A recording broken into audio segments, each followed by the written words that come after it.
Gustong makuha ng American millionaire na si Francis Crawford ang sanggol na isisilang ng overseas Filipino worker na si Maxine. Wala raw pahintulot na naisalin sa babae ang fertilized egg nila nang namatay niyang asawa sa pamamagitan ng in vitro artificial insemination.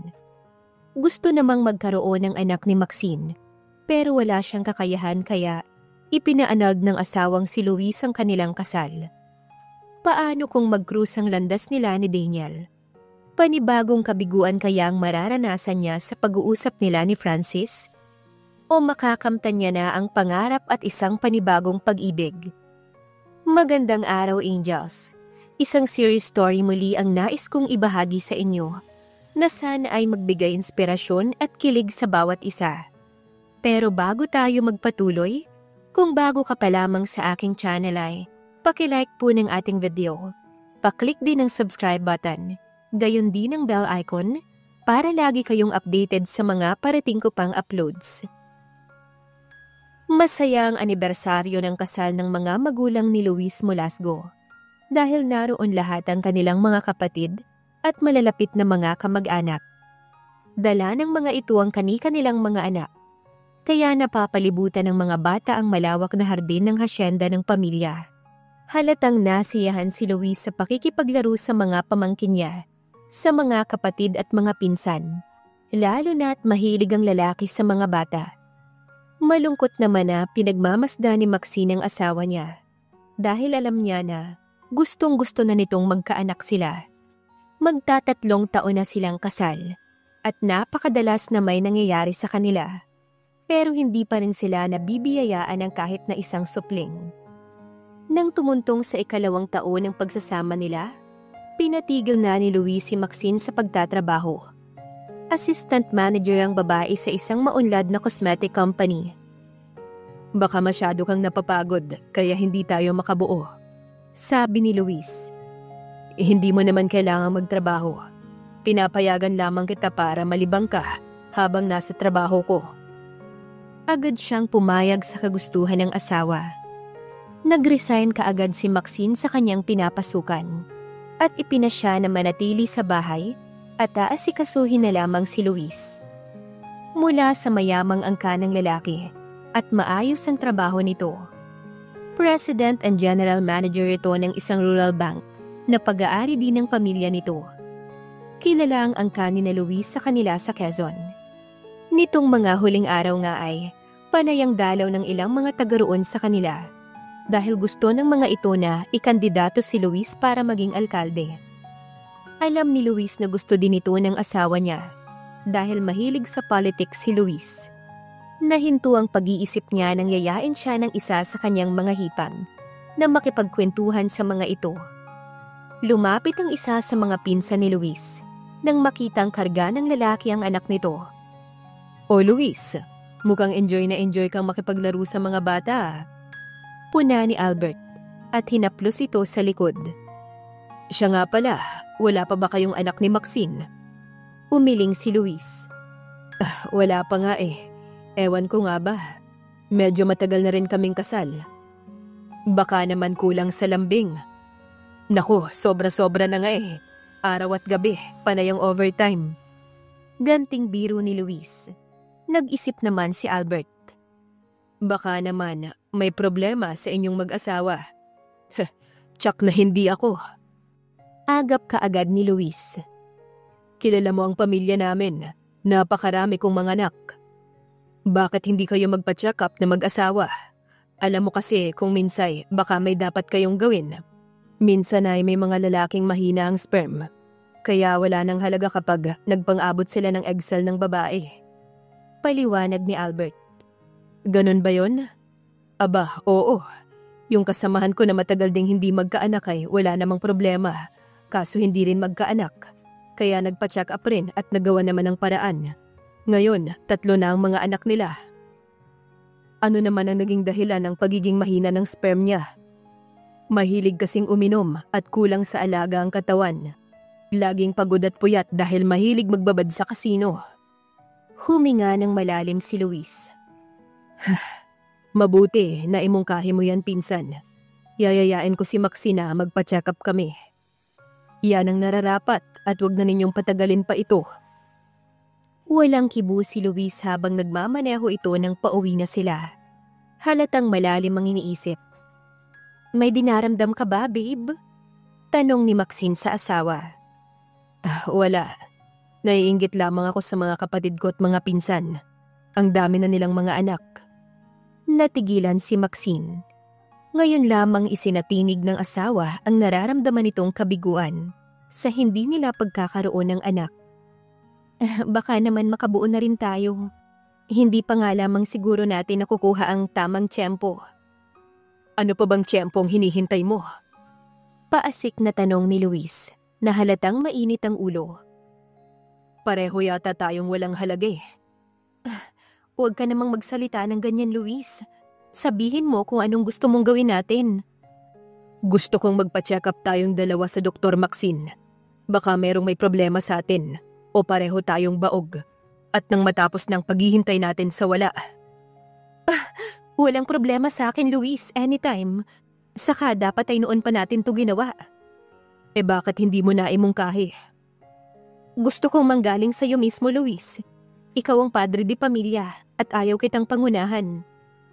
Bukas pupunta tayo sa kaibigan kong OB-GYN, si Dr. Dory Castro. Mahusay siyang gynecologist. Ikaw ang bahala. Nang gabing iyon ay tinalikuran siya ni Luis nang nasa kama na sila. Natulog agad ang asawa. Hindi na nagdamdam pa si Maxine, kahit na nanibago siya sa kinilos ni Luis. Malambing ang kanyang mister at lagi itong nakayakap sa kanya kapag natutulog sila. Inunawa na lamang ni Maxine marahil ay nakantsawan ito ng mga pinsan at mga kapatid. Isa pa, pumayag ng kumandidato si Luis para sa isang politician. Mahalaga ang pagkakaroon ng isang buo at masayang pamilya. Kailangang magkaroon na ito ng mga anak. Maagang nagising si Maxine at bago nagluto ng almusal. Araw ng Sabado at walang pasok si Luis. Alam niyang maaga silang pupunta sa klinika para magpa-check up. Moderno ang malaking klinik ni Dr. Dory Castro. Kumpleto sa makabagong kagamitan ng isang manggagamot. Napansin din ni Maxine magkasing edad ang asawa niya at ang doktora. At tila matagal nang magkaibigan ng dalawa dahil agad na humalik si Luis dito. Oh, mabuti naman at ako ang naalala mong pakonsultahan. Masayang wika ng doktora. Pwede ba naman kitang makalimutan? At alam kong isa ka sa the best sa iyong field, Dory. Bahagya na siyang mapansin ni Luis habang masayang nag-uusap ang dalawa. At tila lalong gumaganda ang misis mo ah. Sa wakas ay sabi ni Dr. Castro at inakbayan nito si Maxine. Maupo ka at nang malaman ko ang problema ninyo ni Luis. Naisagawa ang test matapos masabi ni Luis ang ipinunta nilang mag-asawa ron. Nag-prescribe ng ilang vitamin si Dr. Castro para daw lumakas ang katawan ni Maxine. Masyado kang slim. Mas mabuti kung bibigat ng kaunti ang timbang mo. Sabi nito. Kailan po namin malalaman ang resulta ng check-up? Tanong ni Maxine. In 2 or 3 days, tatawagan ko kayo para bumalik dito nang malaman ninyong resulta. Nagpaalam na sila at nagyayang mag-lunch sila sa labas ni Luis. Maganda si Dr. Castro, sabi ni Maxine. Bakit hanggang ngayon ay hindi pa siya nag-aasawa? Baka naghahanap ng isang katulad ko. Alam mo, nung nasa college pa kami, alam kong may crush sa akin si Dory. Bakit hindi mo siya niligawan? Ewan ko, sa tingin ko kasi ay baka ma-under-desire ako eh. Alam mo, may pagkadominante ang babaeng yun. Ayaw ko nang napapasunod ako. Well, sabagay. Pangit nga ang pagiging under-desire. Pero maswerte ang lalaking mapapangasawa ni Dory. She is so talented at epektong katuwang sa buhay. Medyo nasaktan si Maxine sa sinabi ni Luis. Para bang pinapalabas nito na wala siyang halaga. Dahil nasa bahay na lamang siya at hindi nakakapag-contribute sa kanilang family budget. Hindi naman mapakali si Luis mula nang isagawa ang physical general check-up sa kanila ni Maxine. Hindi maganda ang kutob niya, kaya wala pa mang 3 araw, tumawag na siya sa doktor na kaibigan. Dory, may resulta na ba ang check-up? Excited na akong malaman ang resulta eh. Well, oo, tapos na. Matagal silang nag-usap sa telepono. Nang matapos pakinggan ni Luis ang mga sinabi ng doktor, agad nagdilim ang kanyang anyo. Pwede ba tayong mag-lunch today? Sabi niya sa kausap. May gusto lamang akong malaman pang iba. Of course, Luis. Alam mo naman basta ikaw, may oras ako. Malambing na sagot ng doktora. Sana'y wag na munang malaman ni Maxine ang mga sinabi mo sa akin. Sabi ni Luis. Gusto kong magkasama kami sa klinik mo kapag sinabi mo ang resulta ng check-up. Oo naman, kailangang malaman niya to. Pero kailangan muna nating mag-usap na dalawa. Tayo lamang dalawa. Of course, Luis. Saan tayo magkikita? Maagang umuwi ng bahay si Luis ng araw na yon. May binili pa siyang pasalubong para kay Maxine. 1 kilong ubas at pongkan. Labis naman na nasiyahan ng asawa. Paborito niya ang mga prutas. At tila ba nag-iba ng kaunti ang mood ng asawa. Nakaalala itong magpasalubong. Tumawag na nga pala si Dr. Castro. Sabi ni Luis nang kumakain na sila. Tapos na raw ang resulta ng check-up natin. Oh, ano daw? Ano daw ang problema natin? Hindi pa sinasabi. Kailangan daw nating pumunta sa klinika niya bukas. Dahil kailangan tayong dalawang makausap niya. Pwede naman niyang sabihin sa'yo pinagpabukas pa. Inis na sabi ni Maxine. Parang ayaw na kasi niyang bumalik sa klinika ng gynecologist. Mabigat ang ulo niya sa doktora. Mabuti nang sundin natin ang gusto niya. Inis na sabi ni Luis. May mga bagay naman kasing hindi dapat na sa telepono sinasabi. Yung mga confidential na mga bagay. Hindi mo kasi alam ang tungkol sa professional ethics eh. Hindi na lamang kumibo si Maxine kahit na nainis siya sa sinabi ng asawa na tila minamaliit siya nito. Kahit na cosmetology lamang ang natapos niya, hindi naman siya walang alam para hindi malaman ang tama o mali. Nawala lamang ang sama ng loob niya nang matulog na sila at lambingin siya ni Luis. Namiss niya ang paglalambing ng asawa dahil ilang araw din siyang hindi nito pinansin. Naging mainit din si Luis na halatang nadala sa kanya. Wala pa si Dr. Castro nang dumating sila sa klinika nito. Pero naroon na ang nurse na nag-entertain sa kanila. Hinainan sila ng kape at cookies. Tumawag po si doktora na on the way na daw po siya at medyo na traffic lang. Paliwanag ng nurse. Okay lang, hindi naman kami nagmamadali. Sabi ni Luis. Hindi nga nagtagal ay dumating na ang gynecologist. Give me 10 minutes to catch my breath. Sabi nito. Pumasok ito sa pribadong tanggapan. Ilang sandali pa ay tumunog ang intercom sa desk ng nurse at may iniutos ang doktora. Pumasok na raw po kayo sa loob. Sabi ng nurse kina Luis at Maxine. Naupo silang dalawa sa magkaharap na mga upuan sa harap ng desk ng doktor. Nasa harapan nito ang kanilang file folder at records. Pumorma lang doktora. Medyo hindi maganda ang sasabihin ko sa inyo. Panimula nito. Pero ito ang resulta ng test na ginawa ko. Ang isa sa inyo ay sterile, baog, kaya hindi kayo magkaanak. Kung may malalaglag na karayom ng mga sandaling yun, tiyak na maririnig dahil sa matinding katahimikang naghari. 2 pares ng mga mata ang nakatuon sa doktora. Naghihintay sa susunod na sasabihin nito. Nang tumingin kay Maxine si Dr. Castro, pinigil ng babae ang paghinga. I am sorry to inform you na ikaw ang may problema, Mrs. Molyasgo. Sabi nito. Kung may alinlangan kayo, you can ask for a second opinion. Tumingin ito kay Luis. Hindi kumibo ang lalaki, pero pagkatapos ng ilang sandali ay nagsalita. Hindi na kailangan. May tiwala naman ako sa kakayahan mo, Dory, sa bagay na to. Ayoko nang maulit pa ang kahihiyan na malamang walang halaga ang babaeng pinili kong pakasalan. Nakaramdam ng sakit at galit si Maxine ng sandaling yon. Gusto niyang singhala ng asawa at sabihing wag naman siyang insultuhin. Pero ibinigay pa rin niya ang kaukulang paggalang sa doktorang kaharap. I'm really very sorry, sabi ni Dr. Castro. Pero may solusyon naman dyan. Pwede kayong mag-ampon o pwede kang magkaroon ng sariling anak sa pamamagitan ng surrogate mother o sa pamamagitan ng… No way. Mataas ang tonong sabi ni Luis. Of course, kailangan kong bigyan ng solusyon ng problemang to. Pero hindi sa pamamagitan ng mga suhestyon mo, Dory. Kinibit ng doktora ang mga balikat. Ang sakin lang naman ay pagmumungkahi lamang. Nagkaroon na naman ng pansamantalang katahimikan bago nagpaalam si Luis sa doktora. Walang kibuan ng mag-asawa habang pauwi. Nakasimangot ang lalaki. Nawalan din ng ganang kausapin ito ni Maxine. Hindi niya nagustuhan ang sinabi kanina ng asawa sa klinika, sa harapan din ni Dr. Castro. Para kasing may nasulyapan siyang nakakalokong ngiti sa sulok ng mga labi ng gynecologist, na tila ikinatuwa ang sinabi ni Luis. Nakakainis ang babaeng yun? Sa loob-loob ni Maxine. Ngayon pa man yata'y nag-iisip ng paibigin si Luis. Oras na ng tanghalian nang dumating sila sa bahay.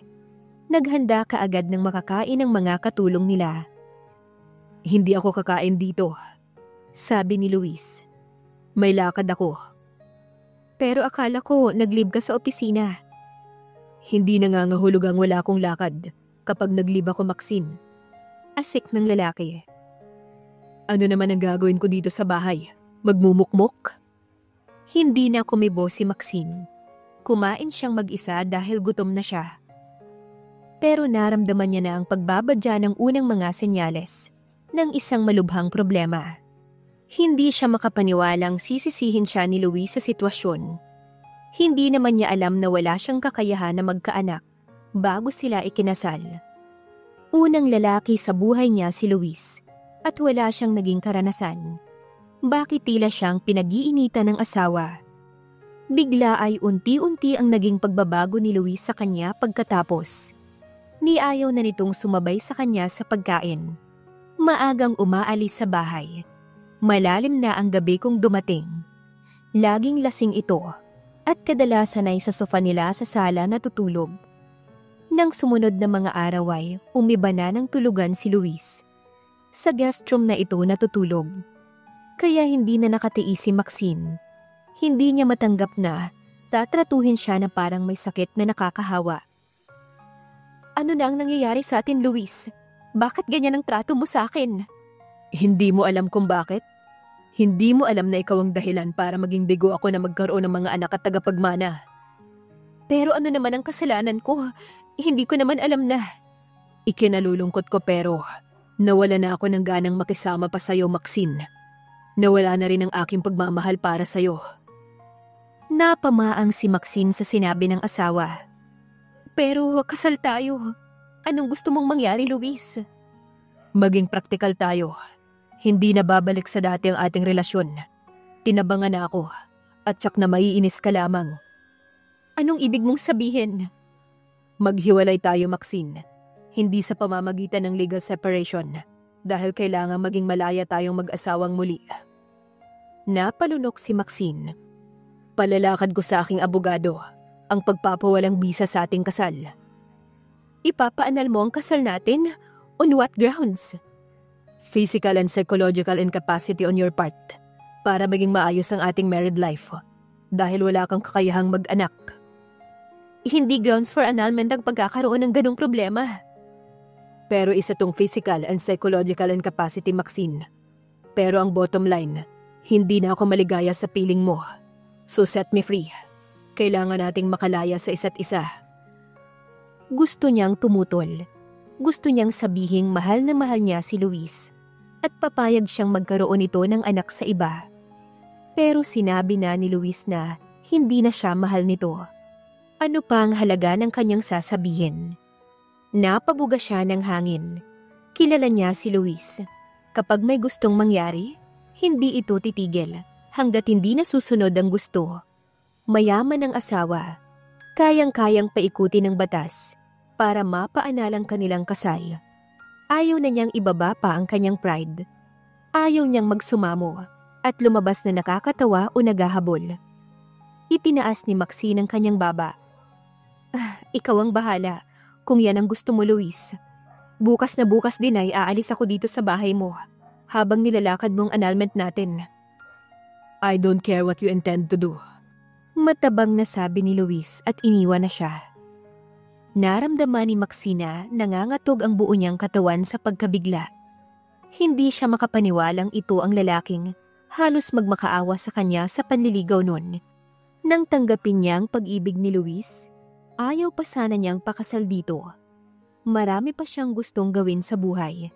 Pero naging apurado si Luis. Palibhas ay alam nito na napakaraming ibang manliligaw si Maxine. Marami siyang tinalikuran para sa lalaki dahil napamahal na rin ito sa kanya. Mayaman, mataas ang pinag-aralan at gwapo si Luis. Tapos ng engineering ang lalaki. At ngayon, sa isang problema lamang, ay napakabilis ng desisyon ng asawa na makipaghiwalay, na ipaanalang kasal nila. Hindi siya umiyak sa harapan ni Luis.